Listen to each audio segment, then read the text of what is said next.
गीता 18 के श्लोक नंबर 62 में भगवान स्वयं कह रहे हैं कि अर्जुन उस परमेश्वर की शरण में जा जिसकी कृपा से परम शांति व शाश्वत स्थान अर्थात सतलोक को प्राप्त होगा।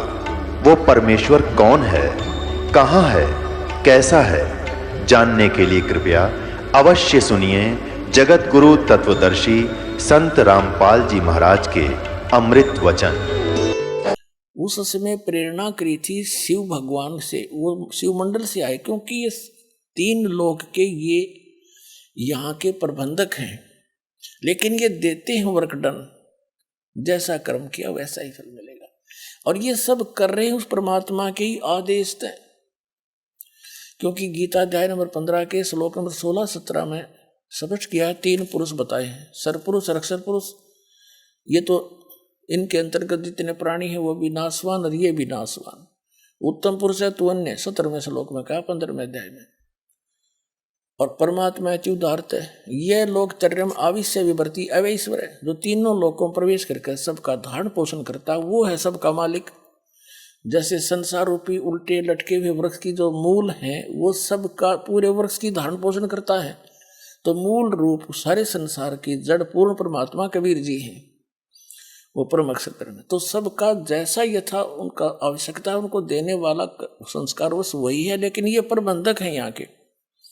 आपको पवित्र बाइबल में भी प्रमाणित किया था कि यही 3 जो देवता फरिश्ते, यही पूरे अपने आत्मा तो वही है परमात्मा की, ये सबको संभालते हैं। तो शिव आए थे शिवपुरी से, तो गरीबदास मात जी के माध्यम से कबीर परमात्मा ने कहा था कि मैं अपनी वाणी का पुनः प्रकाश कराऊंगा। तब तक काल कबीर पंथ में घुस के काल के दूत और अपनी बुद्धि अनुसार कबीर सागर में कुछ परिवर्तन भी कर देंगे, और तो भी उसकी पुनरावृत्ति, उसकी अक्षी पूर्ति गरीबदास जी द्वारा पुनः यथार्थ ज्ञान प्रकट करवा के परमात्मा ने कराई थी। और उनके बाद क्योंकि गरीबदास जी के द्वारा भी परमात्मा ने निर्णायक ज्ञान नहीं दिया, उसमें भी ऐसे कोड वर्डों में दे रखा जो इस दास ने ही समझा है या गरीबदास ने समझा था, वो बताया नहीं किसी को। तो गरीबदास महाराज जी की जो वाणी है वो भी इस दास के ही समझ में आई है, इसी कबीर भगवान की कृपा से। तो उसको अब जो सारा कुछ अज्ञान हटाना था, अब इस दास के माध्यम से ही करवाना था भगवान ने। तो इन सब ग्रंथों को दास को समझाया कबीर परमेश्वर जी ने, और सब प्रमाण आपके रूबरू करके आपको भगवान पहचानवा दिया, पहचान बता दी कि कबीर साहब भगवान है, देखो यहाँ यहाँ लिखा है, और जिनको आप जिस सत्य मानते रहे वहीं लिखा है। तो इससे हमें ये आसानी से समझ में आ जाएगा। तो यहाँ इन्होंने थोड़ी सी गड़बड़ी की है, तो इन्होंने कैसे लगा दिया, इनके ये तो समझ में आया नहीं वो दूत कौन था। जैसे परमात्मा ने भी बोला था कि आप तो भगवान के दूत हैं, तो इस कारण से नीरू नीमा ने वो सुन लिया था कि बच्चा बोल रहा था ये भगवान का दूत आया है। परमात्मा तो जानी जान थे कि शिव जी हैं, लेकिन वो बताना नहीं चाहते थे, ना वो अपना भेद देना चाहते थे। तो उन्होंने कबीर पंथियों ने ये सोचा कि कोई पूछेगा वो कौन था बाबा जी, संत दिखाओ तुम कैसी बात करते हो। उन्होंने रामानंद जी से जोड़ दिया कि स्वामी रामानंद जी के पास नीरू गया, जब उसके बच्चे ने जो जल पर मिला था कमल के फूल पर कुछ खाया पिया नहीं, तो रामानंद जी के पास गए। रामानंद जी एक बड़े वेदों गीता पुराणों के मर्मज्ञ माने जाते थे, और बचपन से ही भगवान के चरणों में लगे हुए थे। जब परमात्मा आए उस समय वो 99 ईयर ओल्ड थे, 99 वर्ष के हो चुके थे। तो रामानंद जी से जोड़ दिया इन्होंने कि कोई पूछेगा तो रामानंद जी से बात करी थी। यहाँ चर्चा रामानंद जी के, लेकिन कथा जो की तो है कि कंवारी गायों के दूध से माल्य की परवरिश हुई थी, ये हमने निर्णय करना है, निष्कर्ष ये निकालना। ये देखिए हम पढ़ रहे हैं कबीर सागर ज्ञान सागर में 74 पृष्ठ पे। अब हम यहां आगे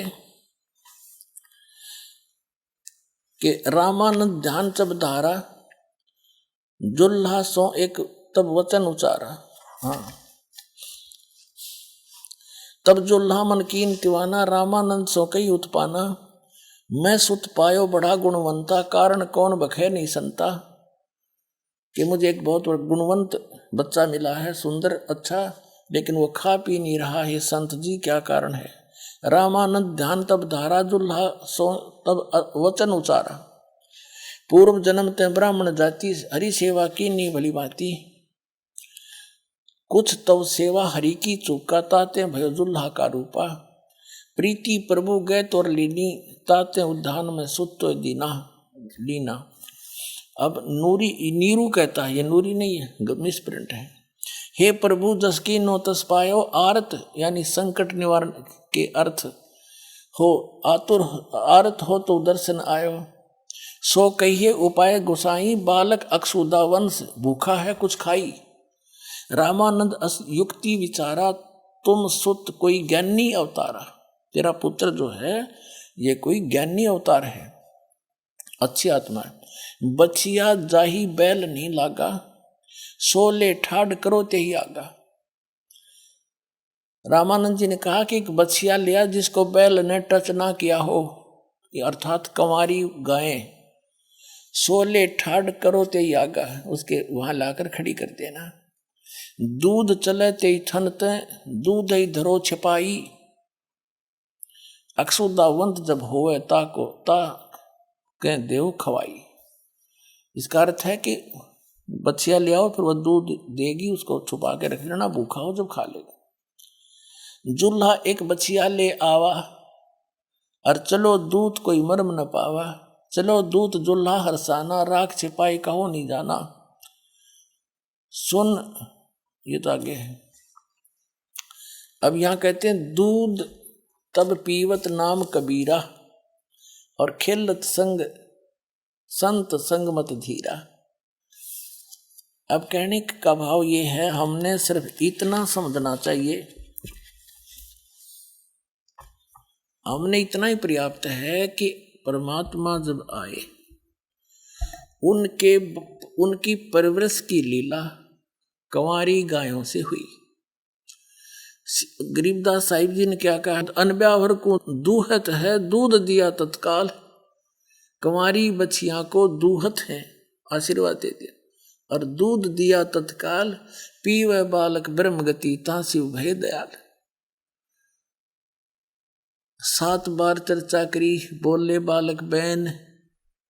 शिव को कर मस्तक रखा, ला मोमिन एक धैनु, यानी कुंवारी गाय लिया। तो हमने ये निष्कर्ष देखना है, क्योंकि सबसे ज्यादा ऑथेंटिक हमारे ये 2 ग्रंथ हैं, 3। एक तो पवित्र वेद, पवित्र हिंदू धर्म के जो पुण्यात्माएं हैं उनके लिए वेद, पवित्र 4 वेद, पवित्र 18 पुराण, पवित्र श्रीमद् भगवत गीता, ये एक अमर ग्रंथ समझ लो हमारे। इनमें जो लिखा हो भगवान की लीला लिखी है पवित्र वेदों में और पवित्र श्रीमद् भगवत गीता में, एक जैसा ज्ञान है, मिलता जुलता। पवित्र पुराण जो है वो अन्य ऋषि महर्षियों के अपने अनुभव हैं, वो यदि वेदों से नहीं मिलते हैं तो वो कच्चे ही कच्चे हैं, वो कंप्लीट नहीं है, उनके सतर का ज्ञान है। और वेद और गीता गॉड गिवन ज्ञान है, तो जो गॉड गिवन है वो सही है। और कबीर सागर में भी गॉड गिवन ज्ञान, और गरीबदास साहिब जी को समय लेकर के वापस छोड़ा, वो गॉड गिवन ज्ञान। तो इन तीनों से जब मेल खा जाएगा जो प्रकरण है वो फाइनल हो गया, उसमें कोई शंका नहीं रही। अब एक तो आपको पवित्र कबीर सागर में सिद्ध कर दिया कि जब कबीर साहब बालक रूप धारण करके आए थे, बछिया ताही बैल नहीं लागा, वो कुंवारी बछिया उस बछिया के दूध से माल परमात्मा की परवरिश की लीला हुई थी। अब गरीबदास जी की वाणी भी आपको बता दी। उन्होंने परमात्मा को देखा, उनके से प्राप्त दिव्य दृष्टि से उन्होंने पूर्व की घटनाओं को लिखा। जैसे तुलसीदास जी ने श्री रामचंद्र जी की सब घटनाएं रामायण लिखी और सबको मान्य है। और अब हम आपको दिखाते हैं वेदों में कि वेदों में परमात्मा के गुण हैं, वो कैसी लीला करता है। और आंखों देखा उन महापुरुषों ने कि हु इज गॉड। तो हमने परमात्मा को पहचानना है कि कौन है वो भगवान जो हमारे संकट को दूर कर सकता है, जन्म और मृत्यु के रोग से हमें बचा सकता है और हमारे ऊपर इस वर्तमान के जीवन में जो भी हमारी किस्मत में, भाग्य में, प्रारब्ध में संकट लिख रखे हैं, हमारे पाप कर्मों का संयोग है, उनसे हम दुखी हैं, उनको कौन नाश कर सकता है, कौन उनसे दुखों से बचा सकता है और कौन हमें यहाँ काल के जाल से निकाल सकता है। तो वो केवल एक ही परमात्मा है, कबीर परमात्मा, जिसको हम सतपुरुष भी कहते हैं और उसको परम अक्षर ब्रह्म भी कहा है गीता जी में। और उसको अकाल मूर्त सब स्वरूपी राम, सत्य पुरुष को, सतपुरुष को, ये कबीर परमेश्वर जी की ही उपमात्मक उपाधि के नाम है। जैसे अपने भारत या अपने देश के प्रधानमंत्री जी का शरीर का नाम तो कुछ भी होता है, लेकिन प्रधानमंत्री उनका रैंक का नाम होता, पद का। ऐसे ही परम अक्षर ब्रह्म, सत्य पुरुष, अकाल मूर्त और ये पूर्ण ब्रह्म, ये कबीर साहब के उपमा के नाम है, पदवी के। और स्वयं का उनका नाम अल्लाह अकबर कबीर देव है।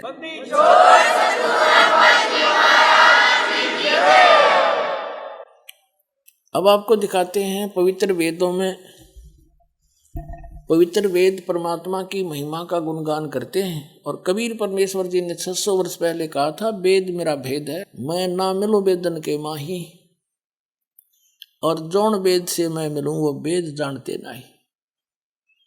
परमात्मा ने 600 वर्ष पहले कहा था कि ये वेद, चारों वेद मेरा भेद है, मेरी ही महिमा बताते हैं। लेकिन इन वेदों में ऋग्वेद, यजुर्वेद, सामवेद और अथर्ववेद, इन वेदों में मेरे पाने की, तुम्हें पूर्ण मोक्ष प्राप्त होने का विधि नहीं है। तो इसलिए इन वेदों में वर्णित विधि से मेरी प्राप्ति नहीं हो सकती। लेकिन वेद गुणगान मेरा ही कर रहे हैं। तो पुण्यात्मा हु इज गॉड अब पता लग जाएगा। देखो, ये ऋग्वेद है, मंडल 9 और 10 इकट्ठा ही अनुवादित है। ये कहाँ से छपा है? सार्वदेशी कार्य प्रतिनिधि सभा, महर्षि दयानंद भवन, रामलीला मैदान, नई दिल्ली। और ये इसके अनुवादक हैं। मुद्रक है pen offset printers 1510 Pataudi house, Daryaganj, Nai Delhi से। पुण्यात्माओं, एक सबसे बड़ी आश्चर्य की बात है कि इन वेदों के अनुवाद करता है महर्षि दयानंद सरस्वती जी के चेले और महर्षि दयानंद स्वयं। और ये सभी मानते हैं परमात्मा निराकार है, किसी एक स्थान पर नहीं रहता, वो तो सर्वव्यापक कण कण में विद्यमान है। ये तो उनका अपना अनुभव है और वेदों को वो सत्य मानते हैं। अनुवाद भी उन्होंने कर रखा है। यदि ये दास अनुवाद करता, ऐसे ही करना था, इससे भी अच्छा करना है। लेकिन ये लोग आपको इस बात से भ्रमित कर देते कि रामपाल संस्कृत नहीं जानता, इसलिए वेदों के अनुवाद करने का पता नहीं। तो ये बात आपके भी कुछ अवश्य विश्वास में आ जाती कि ये तो हो सकता है। और यही बिजली गिरी रही आज तक। जब परमात्मा आए थे कबीर जी, वो सारा ज्ञान बताया करते थे, हम ही अलख अला हैं कुतुब गोस और पीर, गरीबदास खालिक धनी हमरा नाम कबीर। ए स्वामी सृष्टा में सृष्टि हमारे तीर, दास गरीब अधर बसूं मेरा नाम कबीर। तो और कबीर साहब कहा करते, ये ब्रह्मा विष्णु महेश नासवान है, इनकी जन्म मृत्यु होती है, इनकी पूजा से तुम्हें मोक्ष नहीं हो सकता, और ये तुम्हारे भगवान देवता तुम्हारे संकट का निवारण नहीं कर सकते, ये अपना ना कर सके। श्री राम के ऊपर कितने कष्ट आए, वनवास हुआ, सीता का जी का अपहरण हुआ पत्नी का, रावण के साथ लट्ठम लट्ठा करोड़ों आदमी मर गए, वापस लाए, अग्नि परीक्षा लेकर वापस लाया सीता जी को, और फिर एक धोबी के कहने से 2 और 3 वर्ष के बाद उसको निष्कासित कर दिया कि तू मेरे काम की नहीं। बच्चे कहीं गर्भवती पत्नी को घर से निकाल देना एक बुद्धिमान व्यक्ति के काम है, भाड़ में जैसी मर्यादा। क्या मर्यादा हुई जब स्वयं हजारों व्यक्तियों के सामने परीक्षा लेकर ले अग्नि में, यदि अग्नि में जल गई तो कलंकित है, अग्नि नहीं जलाई तो तू सोने जैसी है, निष्कलंक है।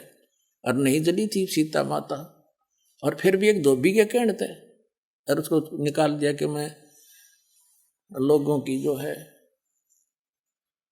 इन व्यंग का सामना नहीं कर सकता। कोई बात हुई या फिर क्या, किसा तो न्यायकारी राजा था और किसा वो भगवान था। तो पुण्यात्मा, और फिर श्री कृष्ण जी के देख लो, जेल में जन्म हुआ, मामा दुश्मन हो गया, कदे जरासिंह लट सेना लेकर आया, कदे कोई काले बना चढ़ाई कर दी, और अंत कैसा हुआ श्री कृष्ण जी का, कलेजा मुँह को आ जाओ जो उनकी पढ़ कर देख लो आप।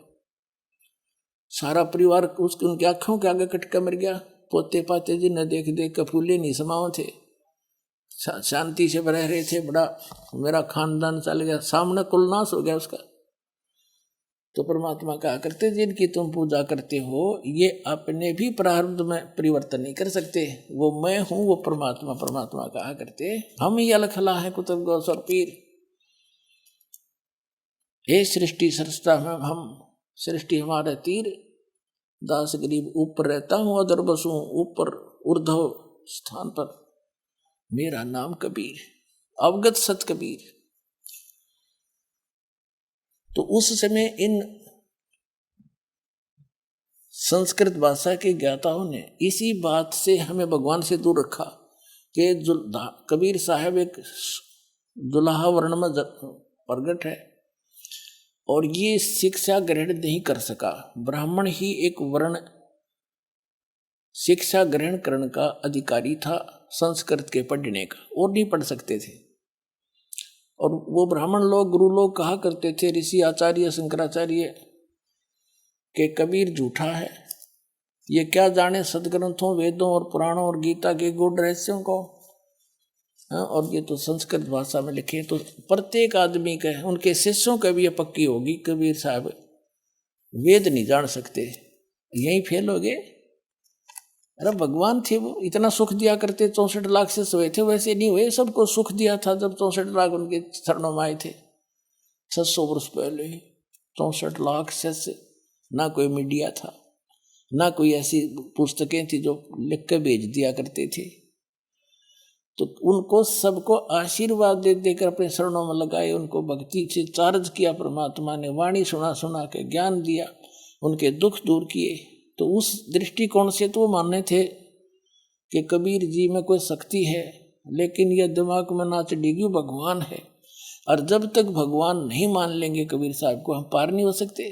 तो अब कबीर साहब को भगवान ही सिद्ध करने के लिए दास को इतना प्रयत्न करना पड़ रहा है, इतने प्रमाण दिखाने पड़ रहे हैं। तो उस समय इनकी दाल गल गई कि कबीर साहब संस्कृत नहीं जानता, और अब भी ये यही बिजली डाल देते तो ये प्रमाण नहीं मिलते हमारे को, इन्हीं के कर कमलों से लिखवा दिए दाता ने, इनकी बुद्धि पर पत्थर गिर दिया, ना यहाँ भी बिगाड़ कर देते, ना सारे ग्रंथों में नाश करे। वेदों में जगह जगह इन्होंने बैठा रखा है, अनुवाद सही नहीं कर रखे, लेकिन ये चंद श्लोकों में ऐसा अनुवाद करा दिया दाता ने, जैसा वो चाहते थे कि मेरे बच्चे फिर तो पहचान ही लेंगे मुझे, फिर तो इन नकलियों के सामने कोई ऑप्शन नहीं रहेगा आपको बरगलाने का, इसलिए ये करवाया दाता ने। अब दिखाता हूं आपको। अब हम आपको दिखा रहे हैं ऋग्वेद, ये ऋग्वेद, और आपको अभी दिखाई दिया था ये कहां से प्रकाशित है और कौन इसके भाषा भाष्यकारी अनुवादक हैं और कहां से छपी है। अब देखिएगा इसके प्रथम ऋग्वेद मंडल नंबर 9 का सूक्त नंबर 1, इसके प्रथम मंत्र में परमात्मा, सोम माने परमात्मन, परमात्मा शब्द, परमात्मा की महिमा चल रही है। और फिर देखो मंत्र नंबर 2 में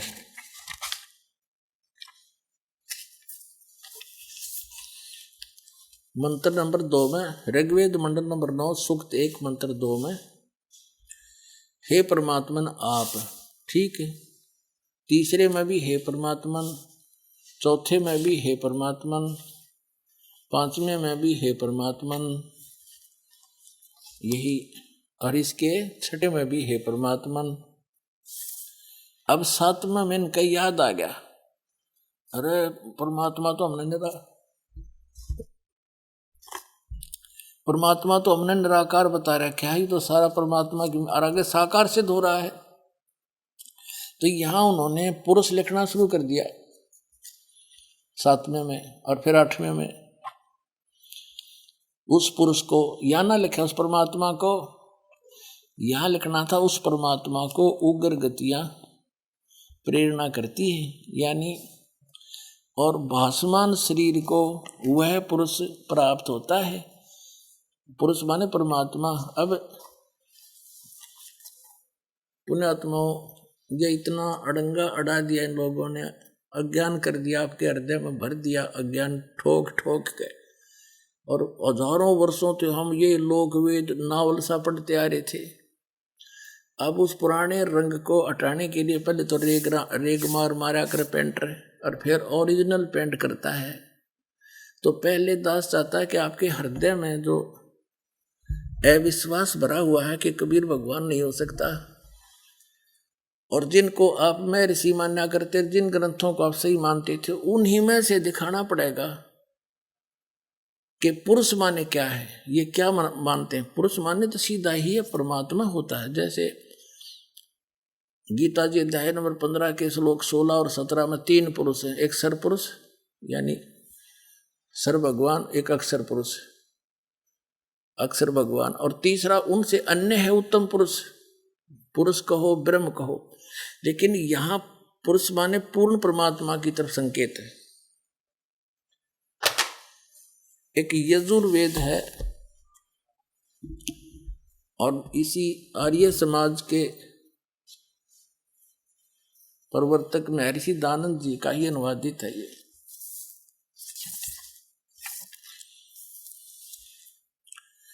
प्रकाशक ये सार्वदेशी कार्य प्रतिनिधि सभा 2/5 महर्षि दानंद भवन, रामला मैदान, नई दिल्ली से ये अनुवादक है। यहाँ से ये छपी है, Prince offset printers, 1510 Pataudi house, 93, नई दिल्ली से। अब इसमें वेद ज्ञान दाता वही है जो गीता ज्ञान दाता है। वेद ज्ञान दाता वही है जो गीता ज्ञान दाता है। गीता अध्याय नंबर 8 के श्लोक नंबर 13 में गीता ज्ञान दाता कहता है, ओम इति एकाक्षरम ब्रह्म व्यवहारण माम अनुसमरण यह प्रयाति तदंदेहम सयाति परमाम गतिम। मुझ ब्रह्म का, श्री कृष्ण में प्रवेश करके बोल रहा है, वो काल ब्रह्म, मुझ ब्रह्म का केवल एक मंत्र है, नथिंग एल्स, इसके अतिरिक्त कुछ नहीं। उच्चारण करके सिमरण करता हुआ यह प्रयाति तदंदेहम, जो शरीर छोड़कर जाता है, शरीर छोड़कर जाते हुए इसका सिमरण करता हुआ जाता है, सयाति परमाम गति, वो ओम से मिलने वाली जो परम गति है, ब्रह्मलोक प्राप्ति होती है ओम से, उसको प्राप्त होता है। गीता अध्याय नंबर 8 के श्लोक नंबर 16 में कहा कि ब्रह्मलोक गए हुए प्राणी भी वापस जन्म मृत्यु में आते हैं। गीता ज्ञानदाता अध्याय नंबर 2 के श्लोक नंबर 12 में, अध्याय नंबर 4 के श्लोक 5 और 9 में, पर गीता अध्याय नंबर 10 के श्लोक नंबर 2 में स्पष्ट करता है कि अर्जुन तेरे और मेरे बहुत जन्म हो चुके हैं, तू नहीं जानता, मैं जानता। इसलिए गीता अध्याय नंबर 18 के श्लोक नंबर 62 में कहा कि अर्जुन तू सर्वभाव से उस परमेश्वर की शरण में जा, उसकी कृपा से तू परम शांति को और सनातन परम धाम को प्राप्त हो गया। श्रीमद् भगवद गीता अध्याय नंबर 15 के श्लोक नंबर 4 में कहा है कि तत्वदर्शी संत की प्राप्ति के उपरांत उसके पश्चात परमेश्वर की के उस परम पद की खोज करनी चाहिए जहां जाने के बाद साधक कभी लौटकर संसार में नहीं आते। और जिस परमात्मा ने सब संसार रूपी वृक्ष को की रचना की है, यानी सब ब्रह्मांडों की रचना की है, और उसी की भक्ति कर और की नहीं, तो यहां वही प्रमाण है। वेद भी उसी ब्रह्म के द्वारा क्या था कि परमात्मा ने जो कुछ बीच में लिखना था, कबीर परमेश्वर जी ने सब कुछ वेद में लिख के इसके अंतःकरण में फीड कर दिया। जैसे एक मोबाइल से दूसरे मोबाइल में 10-20 घंटे का मैटर फैक्स हो जाता है, एक दूसरे में चला जाता है, ऐसे उस परमात्मा ने फीड कर दिया। और वो ऐसे ही जो कुछ भी इसने अपने सत्र का ज्ञान देना था, उसके बारे में जानकारी देनी थी, वो सारा लिख दिया। तो ये ब्रह्म गीता यजुर्वेद हम देख रहे हैं, हम देख रहे, ये यजुर्वेद हम पढ़ रहे हैं 44वां अध्याय 40वां अध्याय है, और इसके 15वां मंत्र में वही गीता अध्याय नंबर 8 के श्लोक नंबर 13 वाला विवरण है। वायु अनिलम अमृतम अथिदम भस्मांतम शरीरम ओम करतो समर केलवे समर करतुम समर, ये 15वां श्लोक मंत्र है। इसमें क्या लिखा है, ये अनुवाद करता महर्षि दयानंद। इसने तड़ंगा करण मतलब था, पता था ही नहीं इसने ज्ञान का। अब इस कर्तों का अर्थ लिखा, कर्म करने वाले जीव तू शरीर के छूटते समय ओम इस नाम वाच्य ईश्वर को स्मरण कर। इसने नो नहीं कर लिखा कि ओम का स्मरण कर ना, ओम ओम ओम बिना लिखा है कि इस ओम नामक लिख देता। इस नाम वाच्य, इस ओम नाम जिसका है उसका स्मरण कर। बता, इसका अर्थ सीधा बढ़ता है कि ओम करतो समर कल्बे समर करतुम समर, इस ओम को तीनों के साथ लगाना है। अनुवाद करता रहे, शरीर छोड़कर जब जाएगा, शरीर भस्म होगा अंत में तेरा, उस समय इस ओम नाम का सिमरण काम करते करते कर, विशेष तड़प के साथ कर, और अपना मूल कर्तव्य जानकर मनुष्य जीवन का इस ओम का सिमरण कर। अब ये तो ज्ञान दे दिया वेद ज्ञानदाता ने अपने सत्र का। और यजुर्वेद अध्याय नंबर इसी 40 के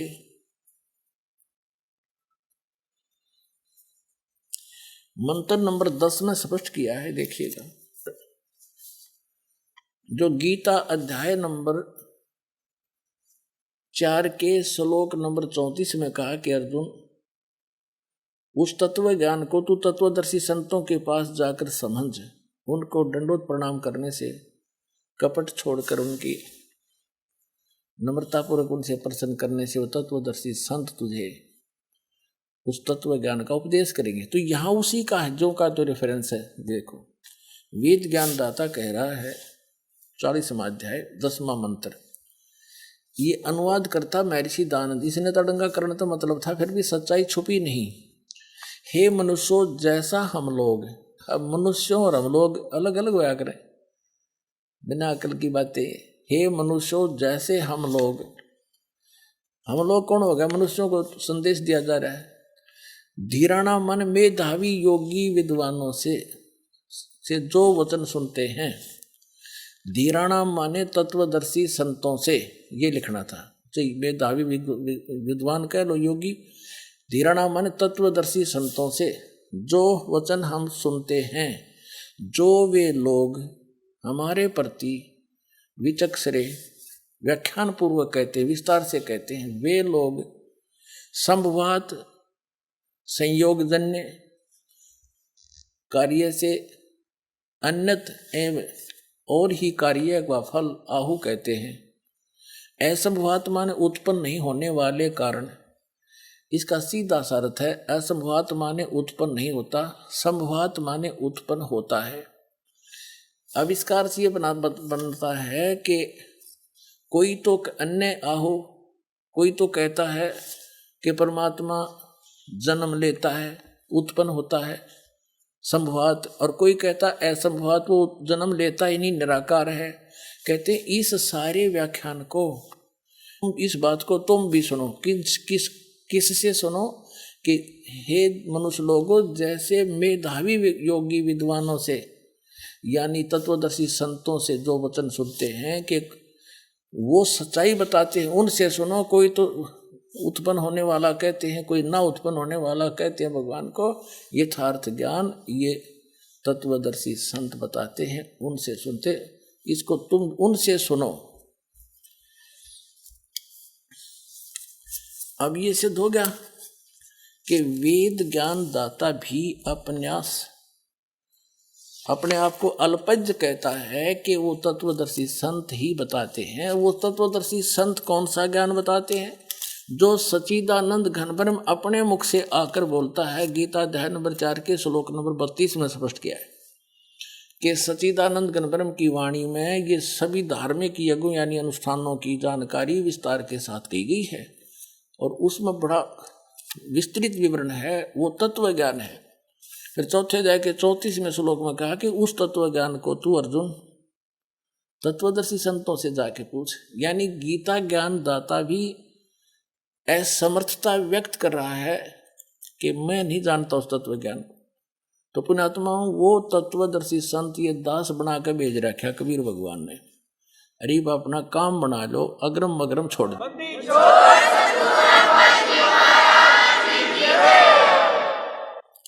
अब देखिएगा 40वां अध्याय,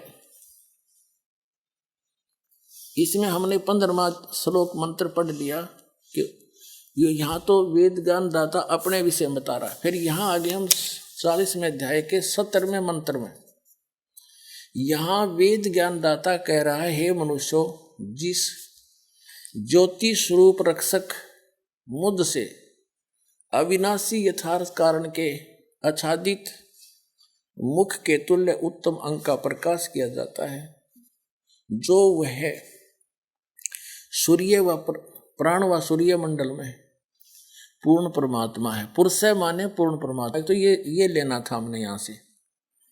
अब कहते हैं ना, कांटे से कांटा ही निकला करे। वेदों का निर्णय वेदों से ही लेंगे हम। देखिए, पुरुष पूर्ण परमात्मा, पुरुष माने पूर्ण परमात्मा है। वह तो प्रोक्ष रूप है, वो तो गुप्त है। अहम मैं, खम ब्रह्म, मैं जो ब्रह्म हूँ, मैं ब्रह्म हूँ, और ऊपर दिव्य आकाश रूपी दिव्य आकाश में ब्रह्मलोक में रहता हूँ। खम माने दिव्य आकाश यानी ब्रह्मलोक,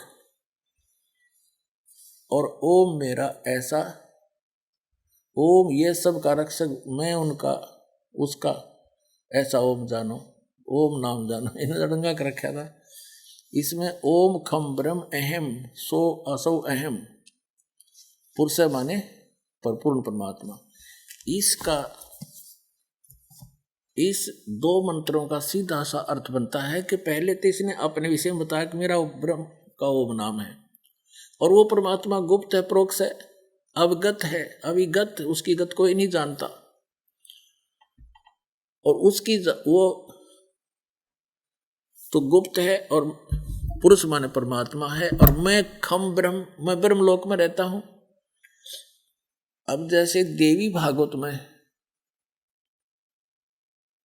हिमालय राजा को श्री देवी जी कहती है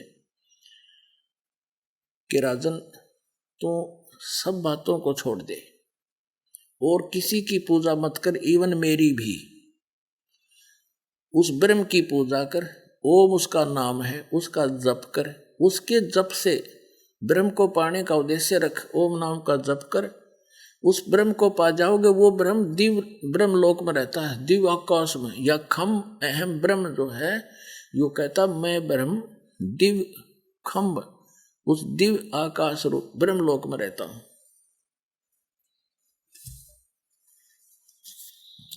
पुण्यात्माओं, ये जितने सदग्रंथ हैं, ये तो ये समझ लो एक वन है, वन फॉरेस्ट, और इसके अंदर जड़ी बूटियां हैं। जड़ी बूटियों को जानकार वैद्य निकाल लाता है। बाकी वन का हमने क्या करना हुआ, अपना रहा रहेगा। उसमें से जड़ी निकाल लाता है, औषधि बनाकर रगड़ कर दे देता है, रोग नाश हो जाता है। तो जानकार ही इन सदग्रंथों से ये तत्व निकाल सकता है। ये देखिएगा,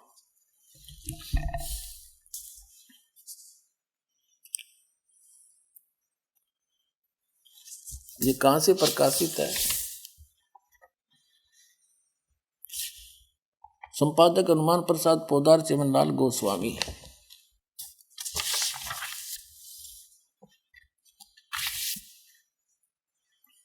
मुद्र के गीता प्रेस, गोरखपुर वाले। इसके 562 पृष्ठ पर आपको ले चलते हैं।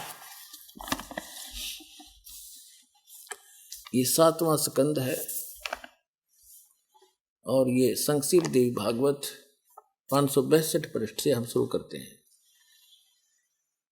देवी के द्वारा हिमालय को ज्ञानोपदेश, ब्रह्म स्वरूप का वर्णन। श्री देवी जी कहने लगी, पर्वतराज, उस ब्रह्म का क्या स्वरूप है यह बतलाया जाता है, जो प्रकाश स्वरूप आदि आदि। फिर हम यहाँ आ जाते हैं 563 पर, अपने मतलब की बात करेंगे। यहाँ लिखा है कि उस एकमात्र परमात्मा को ही जाने, दूसरी सब बातों को छोड़ दे।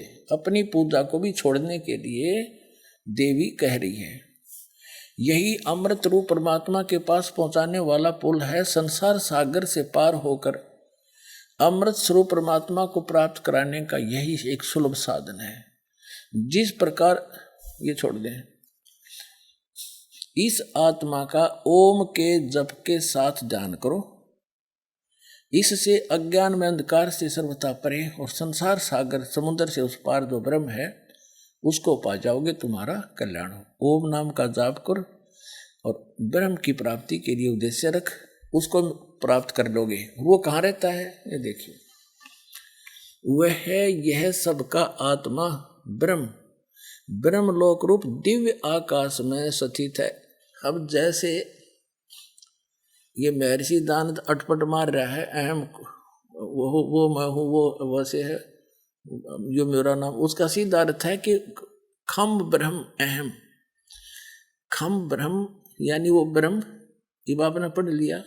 दिव्य आकाश रूपी, दिव्य आकाश में उस ब्रह्म लोक में रहता है वो ब्रह्म। वो दिव्य आकाश कहो, ब्रह्म लोक कहो, खम्भ कहो। खम्भ माने आकाश भी होता है, वो दिव्य आकाश में रहता है। और खम्भ माने स्वर्ग स्थल भी होता है, तो वहां रहता है। अब हम जो प्रसंग चला था उसी पर आते हैं।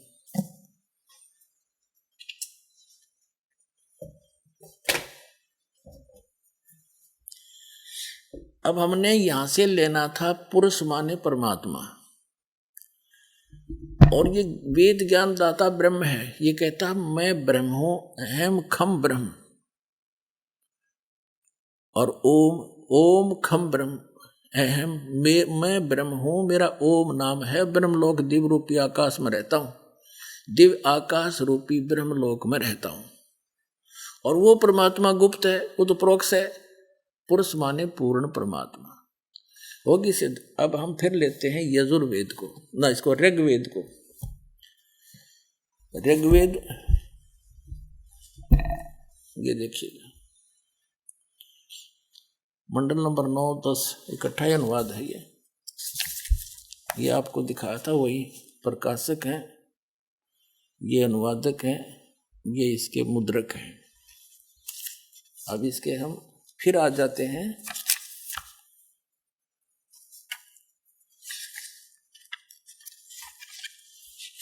अब हम जो बात सिद्ध करना चाह रहे थे कि ये ऋग्वेद मंडल नंबर 9 सूक्त मंडल 1 है, एक ही मंत्र है, यहाँ से शुरू होता है।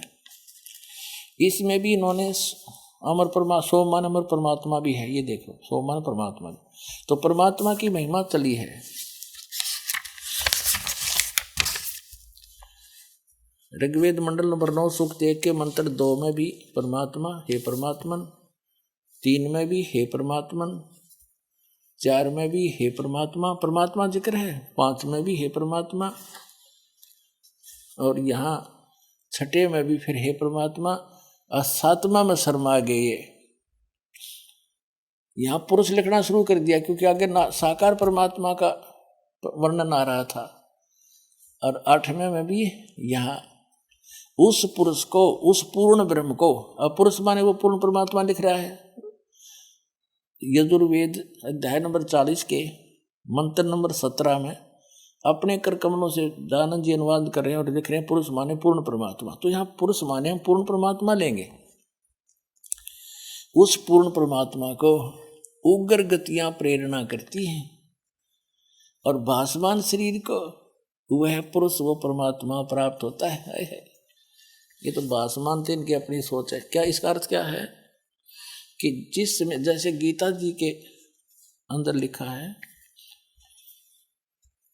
अध्याय नंबर 4 के श्लोक नंबर 7 में कि यदा यदा ही धर्म से गलानी भवती भारत है, कि जब धर्म के प्रति नफरत हो जाती है, अधर्म बढ़ने लग जाता है, तब मैं अपने अंश अवतार भेजता हूँ उस अधर्म का नाश करने के लिए, पुनः शांति स्थापित करने के लिए। तो पुण्यात्माओं, ये तो जो काल ब्रह्म है, ये तो उसका विधान है। जैसे श्री राम श्री कृष्ण अवतार रूप में भेज दिए उसने, परशुराम जी, उन्होंने कैसे शांति स्थापना की। जैसे परशुराम जी ने अक्षत्रियों को मारा था, सबको काट डाला कतई, और उनके मरने से शांति कहाँ हुई? अशांति बढ़ गई। उनके बच्चे अनाथ हुए, उनको खाने की समस्याएं हुई। जैसे रावण को मारा था भगवान श्री रामचंद्र जी ने, करोड़ों बहन विधवा हो गई थी, और बच्चे अनाथ हो गए थे, खाक शांति स्थापित हुई। एक रावण तो मर गया, फिर शांति तो शांति तो और बढ़ गई, हाहाकार मैच की, बालक अनाथ हो गई, औरतें अंडे धक्के खाती, न जाने किन दुष्टों ने उनको तंग किया, तो क्या शांति हुई? ऐसे ये महाभारत के युद्ध में बोला धर्म की अधर्म की, धर्म पर भी धर्म की अधर्म पर विजय, खाक विजय थी। 2 भाइयों के आपस में प्रॉपर्टी का बंटवारा था, दुनिया मरवा डाली, हरने का बड़ा अधर्म और धर्म की लड़ाई थी। क्या खाक लड़ाई थी? उसका शर्मदरन था युधिष्ठिर को, क्यों खेल रहा था? जुआ अपनी पत्नी भी ला दी दाव पर। ऐसे नालायक आदमी देखे नहीं हमने। अरे पट पट मारा दिमाग जो है ना, भूस भर गया हमारे अंदर। वो कोई कथाएं थी?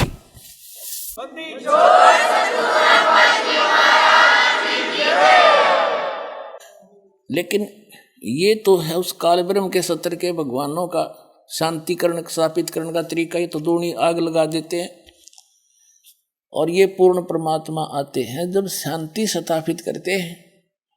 600 वर्ष पहले आए थे भगवान, 64 लाख से सोए थे पुण्यात्माओं। 64 लाख से सोना कोई छोटी बात नहीं है। उस समय भारत जैसे पूर्वी पश्चिमी पाकिस्तान, अफगानिस्तान, बलोचिस्तान, इराक, ईरान तक भारत था सारा, और कुल मिलाकर 4 करोड़ आबादी नहीं होगी उस समय सारी मिलाकर, और उनमें से 64 लाख से हिंदू और मुसलमान दोनों बन गए थे। कोई छोटी बात नहीं है। और सबको परमात्मा ने ऐसा ज्ञान दिया था, फूक फूक कर कदम रखते थे, कोई जीवन हिंसा नहीं करते थे, कोई किसी को दुखी नहीं करते थे, भगवान से डरने वाले बन गए थे। तो वो असर ईब तक था 50-60 वर्ष पहले, जब तक हम छोटे छोटे थे। हम खूब देखा करते, कितनी आपस में प्यार था, भाइयों का, रिश्तेदारियों की कितनी कदर होती थी। आइए अब हम उन श्रद्धालुओं के अनुभव जानते हैं जो जगत गुरु तत्वदर्शी संत रामपाल जी महाराज जी से दीक्षा प्राप्त कर चुके हैं तथा उनके द्वारा बताए गए भक्ति मार्ग पर चल रहे हैं। सर नमस्कार। सत सहर जी। सर क्या नाम है आपका? सरदारा सिंह, पिंड हरियों कलां, तहसील समराला, पिंड डाकखन्ना, मुश्काबाद। सर संत रामपाल जी महाराज से नाम दीक्षा लेने से पहले आप क्या साधना करते थे? साधना करते थे, अमृत छकिया होया ਤਾਂ 1992 ਦੇ ਵਿੱਚ ਮੈਂ ਨਿਸ਼ਾਨ ਸਾਹਿਬ ਤੋਂ ਡਿੱਗ ਪਿਆ 70 ਫੁੱਟ ਉੱਚਾ। ਉਸ ਤੋਂ ਬਾਅਦ ਡਿੱਗਣੇ ਤੇ ਮੇਰਾ ਇਲਾਜ ਨਹੀਂ ਕਿਸੇ ਨੇ ਕਰਾਇਆ। ਫਿਰ ਮੈਂ ਰਾਧਾ स्वामी मत ਦੇ ਨਾਲ जुड़िया 92 ਦੇ ਵਿੱਚ ਜੀ। सर आप कितने साल तक राधा स्वामी पंथ से जुड़े रहे? 92 ਤੋਂ ਲੈ ਕੇ ਜੀ जुड़िया रहा मैं 13 तक जी। ਰਾਧਾ ਸਵਾਮੀ ਮਾਤਾ ਨਾਲ ਜੁੜਿਆ ਰਿਹਾ। ਔਰ ਜਿਹੜੀ ਆਰਥਿਕ ਤੰਗੀ ਤੀ ਮੇਰੀ ਉਹ ਨਹੀਂ ਪੂਰੀ ਹੋਈ। ਜਿਹੜਾ ਕੋਈ ਪਾਠ ਤਾਂ ਬਹੁਤ ਜ਼ਿਆਦਾ ਕੀਤਾ ਤਾਂ ਉਹਨਾਂ ਦਾ ਬਹੁਤ ਜ਼ਿਆਦਾ ਭਜਨ ਕੀਤਾ ਤਾਂ ਜਿਹੜੇ ਤਰੀਕੇ ਨਾਲ ਦੱਸਿਆ ਤਾਂ 2.5 ਘੰਟੇ ਸਵੇਰੇ 2.5 ਘੰਟੇ ਸ਼ਾਮ ਪੂਰਾ ਵਕਤ ਦੇ ਰਹੇ ਤੇ। ਔਰ ਫਿਰ ਵੀ ਕੋਈ ਜਿਹੜੀ ਘਰ ਦੀ ਤਕਲੀਫ ਹੀ ਰਹਿੰਦੀ।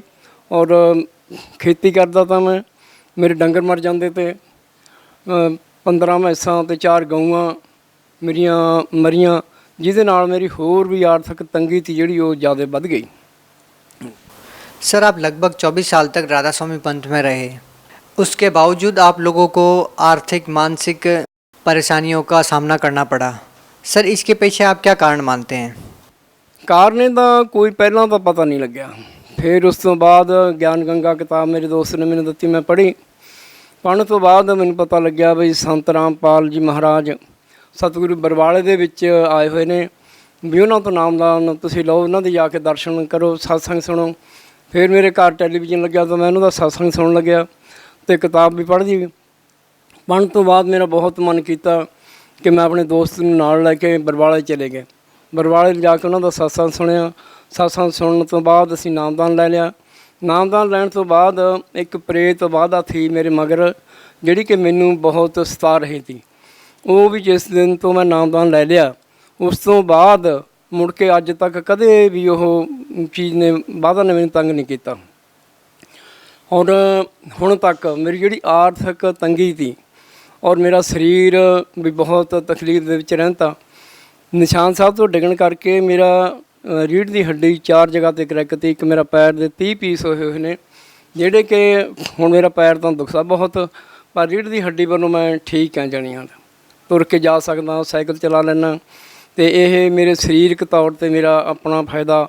ਔਰ ਜਿਹੜੀ ਮੇਰੀ ਆਰਥਿਕ ਤੰਗੀ ਤੀ ਬਹੁਤ ਜ਼ਿਆਦਾ ਤੀ, वो भी मेरी ਹੁਣ ठीक है। जो आपकी आर्थिक तंगी थी, इतनी सारी परेशानियां आपको थी, वो कैसे ठीक हो गई? बरवाला सतगुरु रामपाल जी महाराज तो जिस दिन तो नामदान ले लिया, उस दिन तो बाद प्रेत बाधा थी जो वो भी दूर हो गई। और मेरी आर्थिक तंगी थी जी वो भी दिन पर दिन ठीक होंदी चली गई। और अज मैं मैनू जो मैं पाठ करता था वो पाठी था, वो भी बाबा जी ने कह दिता भी तुसीं पाठ नहीं करना। तो फिर मैं छड्डता सारा कुछ, दुकान की है।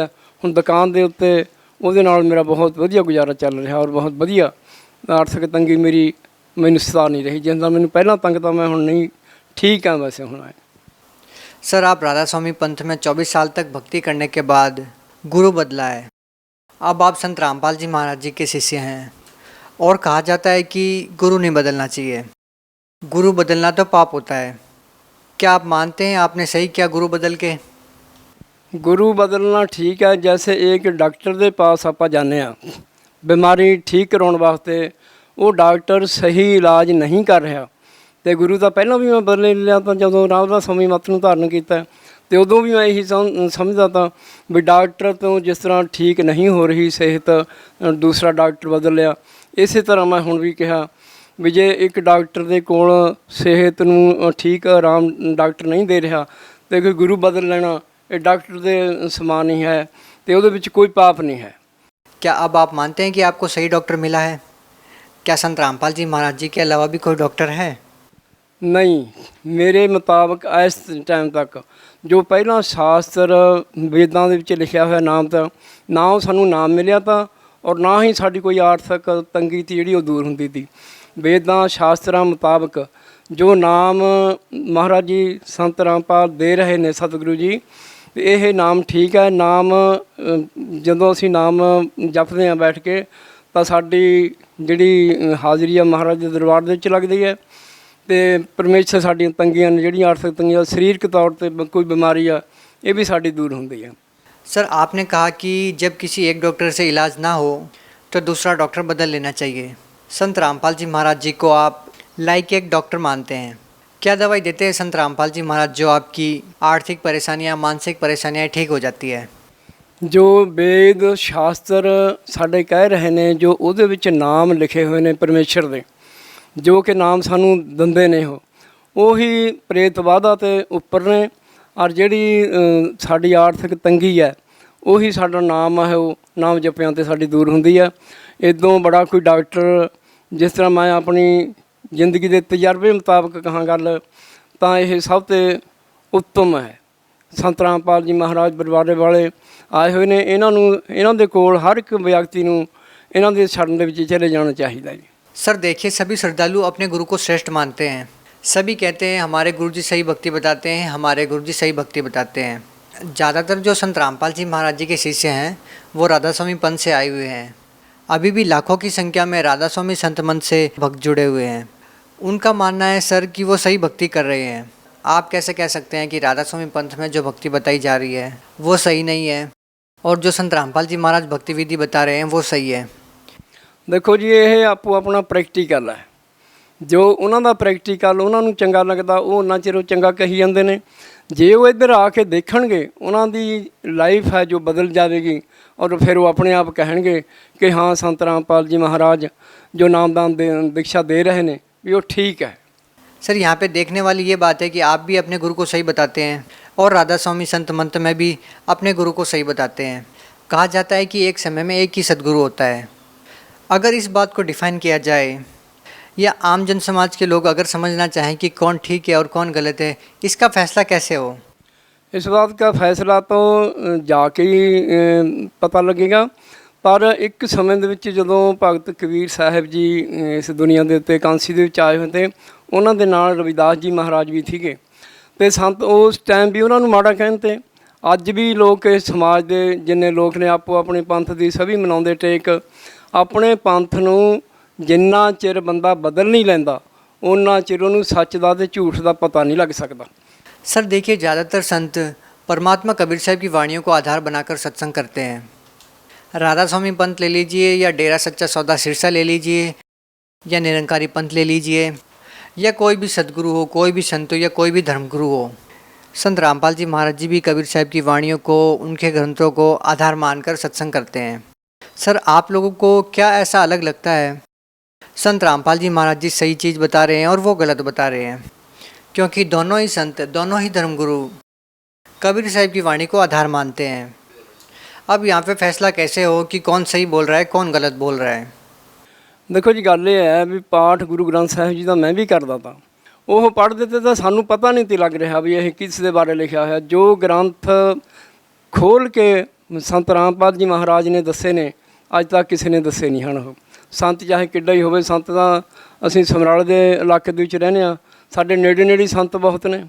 जिहड़ा कि संत गुरु ग्रंथ साहिब नूं पढ़दे जरूर ने पर खोल के दस नहीं। असीं खुद पढ़दे ते असीं भी किसी को खोल के दस नहीं ती सके भी गुरु ग्रंथ साहिब दे विच आ कुछ लिखिया होया।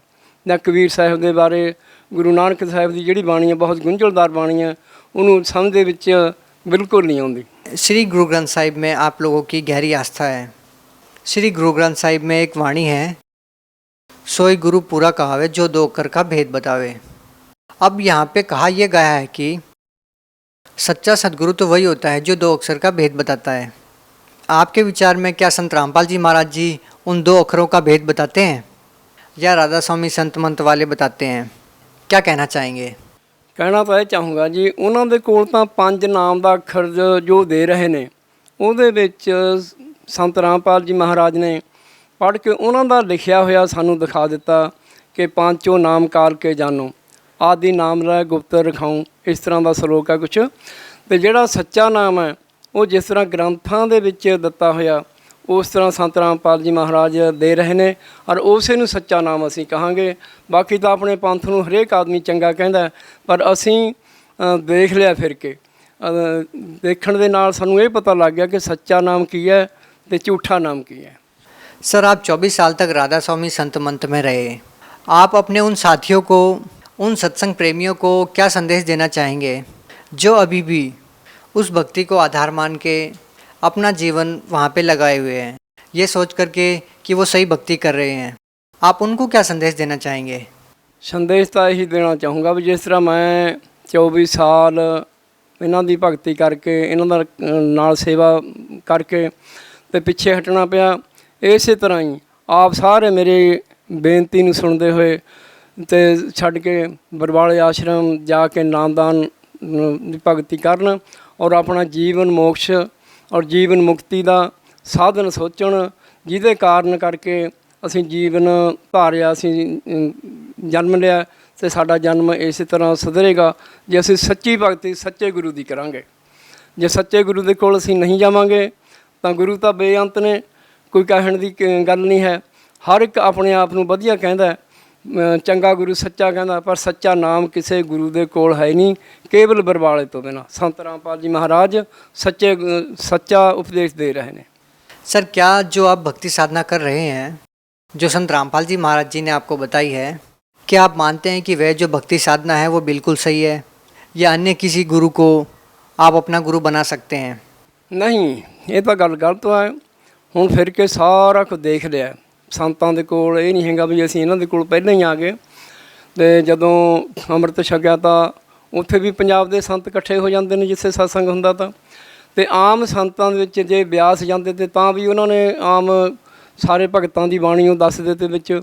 ਤੇ ਇਹ ਜੋ ਜਿਹੜੀ ਸੱਚੀ ਭਗਤੀ ਆ, ਨਾਮ ਹੈ ਔਰ ਵੇਦਾਂ ਦੇ ਮੁਤਾਬਕ, ਸ਼ਾਸਤਰਾਂ ਦੇ ਮੁਤਾਬਕ ਜੋ ਕਿ ਸਾਨੂੰ ਲਿਖਿਆ ਹੋਇਆ ਸਾਰੇ ਘਰ ਬੈਠਿਆਂ ਨੂੰ ਟੈਲੀਵਿਜ਼ਨ 'ਤੇ ਵੀ ਦਿਖਾਤਾ। ਅਸੀਂ ਜਾ ਕੇ ਬਰਵਾਲੇ ਸਤਸੰਗ ਸੁਣ ਕੇ ਵੀ ਇਹਨਾਂ ਦਾ ਅਸੀਂ ਦੇਖ ਲਿਆ, ਤੇ ਅੱਖੀਂ ਦੇਖ ਕੇ ਵੀ ਗ੍ਰੰਥਾਂ ਦੇ ਵਿੱਚ ਆਹ ਕੁਛ ਲਿਖਿਆ ਜੋ ਪੜ੍ਹ ਕੇ ਸੁਣਾ ਰਹੇ ਨੇ।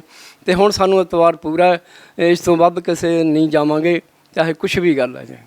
सर यदि संत रामपाल जी महाराज जी के सत्संग प्रवचन या आप लोगों की बातें जो मानते हैं कि सही है और वो संत रामपाल जी महाराज से जुड़ना चाहेंगे तो वो जुड़ कैसे सकते हैं?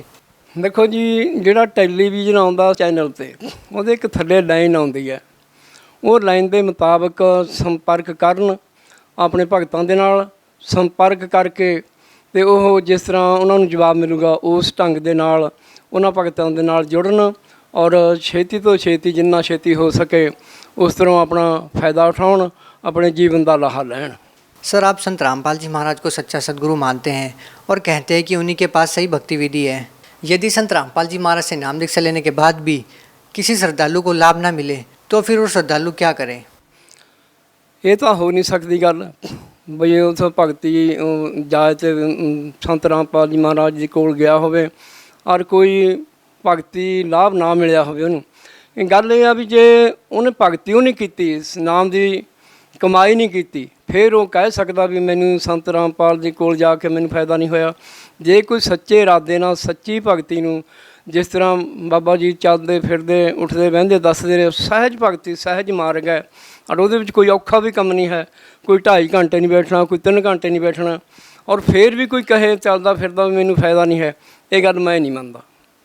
सर देखिए, हमने बहुत सारे श्रद्धालुओं से सुना है कि संत रामपाल जी महाराज जी का नाम लेते ही नशा छूट जाता है। क्या आप भी कोई नशा करते थे? नहीं, मैं तो नशा नहीं किया। क्या ये बात सही है कि संत रामपाल जी महाराज से नाम दीक्षा लेने के बाद नशा छूट जाता है? हाँ जी, ये सुनिया है। और ਜਿਹੜੇ ਸਾਡੇ ਬੰਦੇ ਸਾਡੇ ਨਾਲ ਗਏ ਤੇ ਉਹ ਨਸ਼ਾ ਕਰਦੇ ਤੇ ਸਾਨੂੰ ਦੱਸਦੇ ਤੇ ਜਾਂ ਉੱਥੇ ਸਤਸੰਗ ਦੇ ਵਿੱਚ ਬੈਠੇ ਤੇ ਜਾਂ ਗੱਡੀ ਦੇ ਰੇਲ ਦੇ ਵਿੱਚ ਸਫ਼ਰ ਕਰਦੇ ਤੇ ਉਸ ਤਰ੍ਹਾਂ ਉਹ ਦੱਸ ਰਹੇ ਸੀ ਵੀ ਮੈਂ ਨਸ਼ਾ ਖਾਂਦਾ ਤਾਂ, ਮੈਂ ਸ਼ਰਾਬ ਪੀਂਦਾ ਤਾਂ, ਮੈਂ ਨਾਮ ਲੈ ਲਿਆ, ਹੁਣ ਉਸ ਤੋਂ ਬਾਅਦ ਮੈਂ ਬਿਲਕੁਲ ਸ਼ਰਾਬ ਨਹੀਂ ਪੀਤੀ, ਮੁੜ ਕੇ ਮੈਂ ਕੋਈ ਨਸ਼ਾ ਨਹੀਂ ਕੀਤਾ। ਸਾਡੇ ਘਰ ਕਲੇਸ਼ ਵੀ ਸਾਡੇ ਕਈ ਬੀਬੀਆਂ ਦੱਸਦੀਆਂ ਹੁੰਦੀਆਂ ਸੀ ਵੀ ਉਹ ਸਾਡੇ ਘਰ ਕਲੇਸ਼ ਬਹੁਤ ਆ, ਨਸ਼ਾ ਕਰਦੇ ਤੇ, ਸ਼ਰਾਬ ਪੀਂਦੇ ਤੇ, ਮਾਰ ਕੁੱਟਦੇ ਤੇ, ਪਰ ਅਸੀਂ ਸਾਡੇ ਘਰ ਦੇ ਵਿੱਚ ਤਾਂ ਕੋਈ ਹਾਲਤ ਨਹੀਂ ਸੀ। ਪਰ ਜਿਹੜੇ ਆਮ ਬੀਬੀਆਂ ਦੱਸਦੇ ਨੇ ਜਦੋਂ ਸਫ਼ਰ ਕਰਦੇ ਹਾਂ ਵੀ ਜਦ ਅਸੀਂ ਸੰਤ ਰਾਮਪਾਲ ਜੀ ਮਹਾਰਾਜ ਦੇ ਨਾਲ ਜੁੜੇ ਹਾਂ ਤੇ ਸਾਡੇ ਘਰ ਦਾ ਕੋਈ ਵੀ ਕਲੇਸ਼ ਨਹੀਂ ਹੈ। ਹੁਣ ਤਾਂ ਸਾਡੇ ਘਰ ਦੇ ਨਸ਼ਾ ਛੱਡ ਗਿਆ जी। बहुत बहुत धन्यवाद। सत साहिब जी।